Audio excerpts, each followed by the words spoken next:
Yang pertama untuk pengertian sosiologi, secara garis umum, sebenarnya kalau kita dengar kata atau ilmu sosiologi, itu tuh ya artinya secara garis besar ya sebuah pengetahuan atau ilmu yang membahas mengenai ya masyarakat atau permasalahan di masyarakat, yaitu perkembangannya atau mungkin strukturnya, proses atau mungkin perubahan. Nah, sosiologi sendiri itu diambil dari bahasa Latin sama bahasa Yunani, socius sama logos. Socius dari bahasa Latin berarti kawan dan logos itu bahasa Yunaninya. Artinya kata atau berbicara.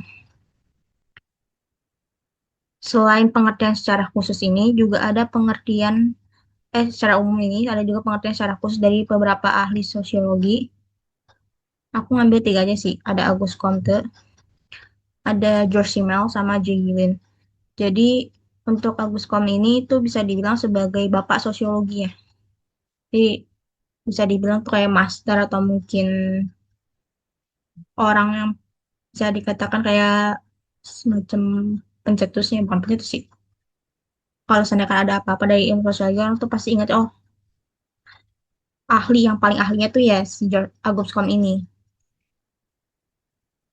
Meskipun ada banyak pengertian dari para tokoh atau ahli sosiologi, tapi pada intinya juga sama gitu. Pengertian dari sosiologi itu sendiri ya, mengenai ilmu-ilmu yang mempelajari permasalahan atau mungkin gejala-gejala yang ada di masyarakat.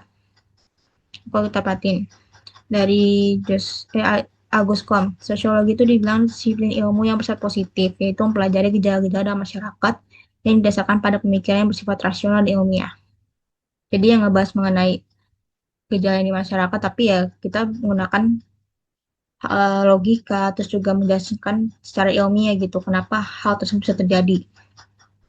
Terus menurut George Simmel, sosiologi itu merupakan sebuah ilmu pengetahuan yang pelajari hubungan sama manusia atau ya bahasa Inggrisnya ya human relationship. Terus menurut J. Gillin, sosiologi adalah ilmu yang mempelajari interaksi yang timbul di dalam masyarakat.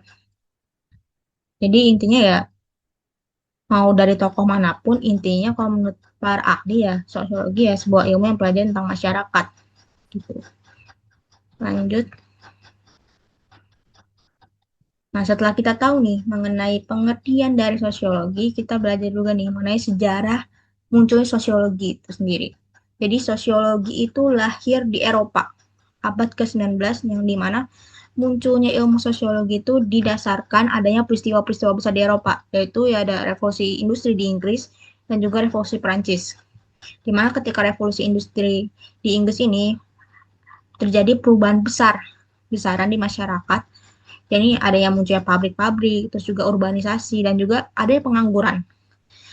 Terus kalau di revolusi Prancis sendiri juga mengubah sistem tatanan sosial dan juga politik masyarakat karena ada perubahan dari yang tadinya negaranya itu dipimpin dengan sistem kerajaan atau terus berganti jadi sistem demokrasi. Sehingga para pemikir pada saat itu atau para ahli segala macam itu mulai berpikir kenapa masyarakat tuh bisa berubah segitu cepatnya. Terus apa dampaknya bagi manusia ketika terjadinya perubahan di masyarakat ini? Nah, ketika abad ke-20, sosiologi juga mulai berkembang gak cuma di Eropa, tapi sudah menembus ke Amerika.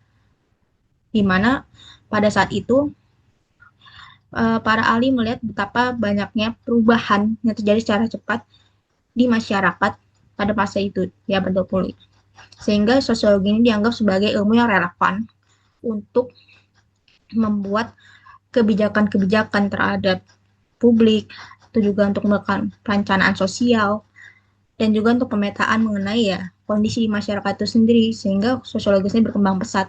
Dan ketika di Indonesia sendiri, sosiologi itu bisa dibilang mulai memiliki pengaruhnya, itu pun karena dibawa oleh masa kolonial. Jadi para tentara kolonial Belanda itu tuh bukan tentara sih, lebih tepatnya pada masa kolonial Belanda itu kan ada beberapa orang yang bisa dikatakan ya mungkin dari kaum kaum terpelajar yang mana itu hanya dimiliki privilege-nya terhadap orang-orang tertentu mempelajari ilmu-ilmu ya berdasarkan ya sistem pembelajaran dari Belanda. Misalkan kita tahu sendiri kan hukum Indonesia aja masih bergantung pada hukum Belanda.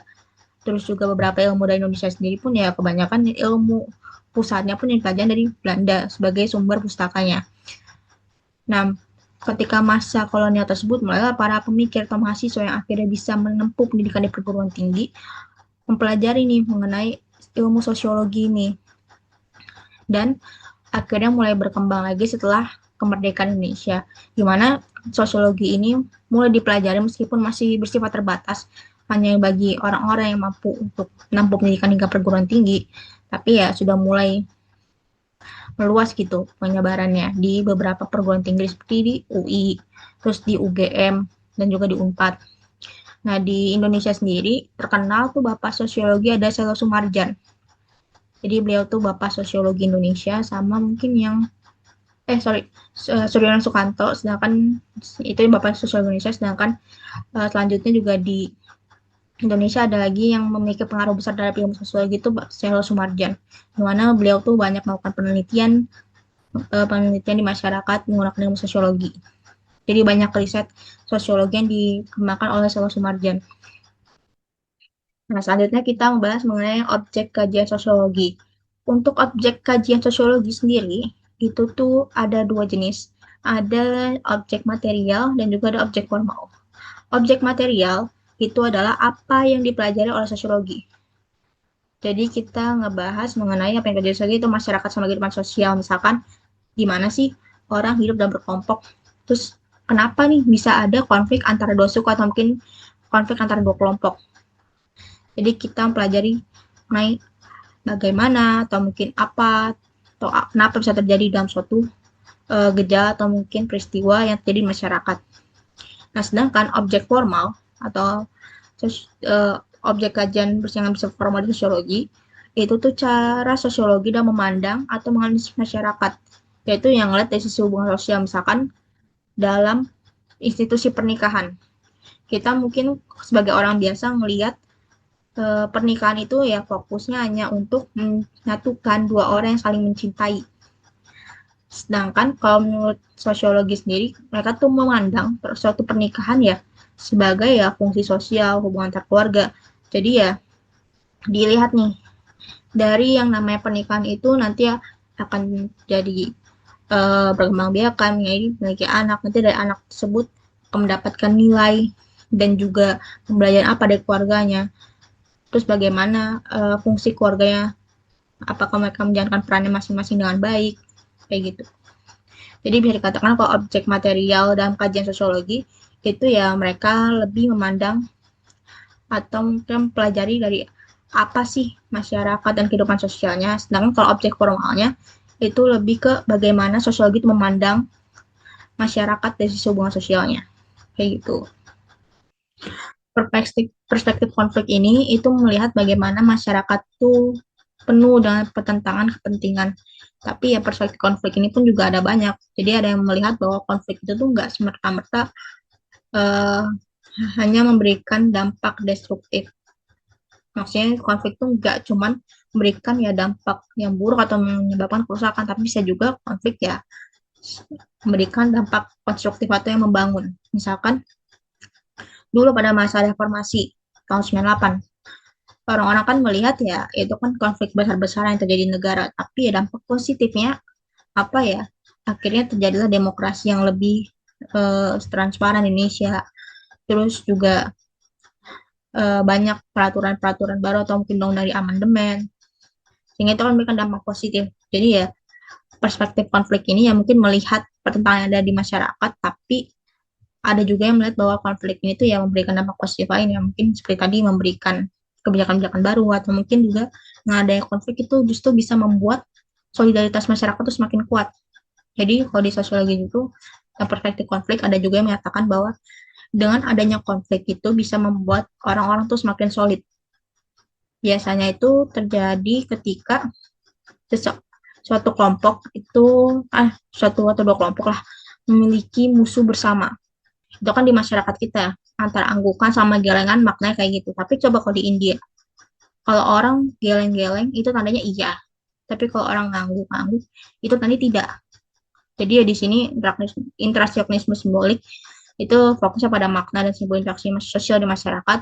Tapi ya setiap makna atau simbol itu juga bisa diartikan berbeda di setiap kelompok masyarakat.